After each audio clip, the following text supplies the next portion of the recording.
Maroc. Économie de la drogue et réseau de corruption. Le Maroc, ou disons l'adolescent, qui insiste à rester imprudent, agressif, irresponsable. Toutes les victoires du Maroc sont de la science-fiction. Les médias marocains plus son armée électronique qui contrôle les réseaux sociaux et les sites électroniques. Beaucoup d'argent est dépensé par le Maroc pour cette guerre électronique, sans parler de l'argent dépensé pour tout article qui apparaît sur le navigateur Google. Tout article qui apparaît contre le Maroc est définitivement supprimé après 24 heures. Depuis 1956, le Maroc a gardé le peuple marocain absent, ignorant à vie. L'ignorance au Maroc est devenue très effrayante, surtout il ne faut pas oublier, nous sommes en 2022. Nous sommes censés avoir éliminé l'ignorance une fois pour toutes. Par exemple, concernant le taux d'ignorance très élevé au Maroc, le peuple marocain croit toujours que la France a colonisé le Maroc. Oh mon Dieu, mes amis, c'est un crime contre l'histoire. Alors que le monde entier sait historiquement que le Maroc était un protectorat français et jusqu'à présent c'est toujours un protectorat. La protection française était un désir des sultans du Maroc qui ont hérité le Maroc à travers des siècles.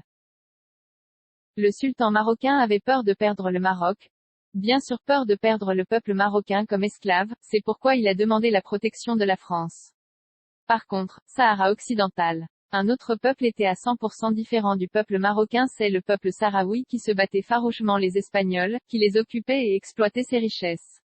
En 1956, la France avec le Maroc ont trompé le peuple marocain, avec l'indépendance du Maroc vis-à-vis de la France, bien que le Maroc était un protectorat. Malheureusement, le peuple marocain a mangé le tour parce qu'il était absent à cause du hashish et ignorant parce que la famille royale voulait qu'il reste inconscient et ignorant. Le Sahara occidental. La France a ressenti la victoire du peuple sahraoui, même et elle était sûre qu'il libérerait le Sahara occidental de l'Espagne. Alors, historiquement la France a un rôle majeur dans la mort du peuple sahraoui, et la raison de sa présence à Tindouf, en Algérie. Ce que l'Algérie a fait mérite le prix Nobel. Elle a sauvé le peuple sahraoui d'un massacre à 100%. Si l'Algérie n'a pas intervenir, ça serait la fin pour toujours du peuple sahraoui. Ce qui se passe actuellement au Maroc est très dangereux. Mes amis, le Maroc a perdu sa souveraineté. Oh mon Dieu! Le Maroc a vendu ce qui restait de sa souveraineté à Israël, sans même penser un instant au peuple marocain. Et le peuple marocain est tellement plongé dans l'ignorance, au point qu'il croit encore aujourd'hui que le roi fait encore des discours.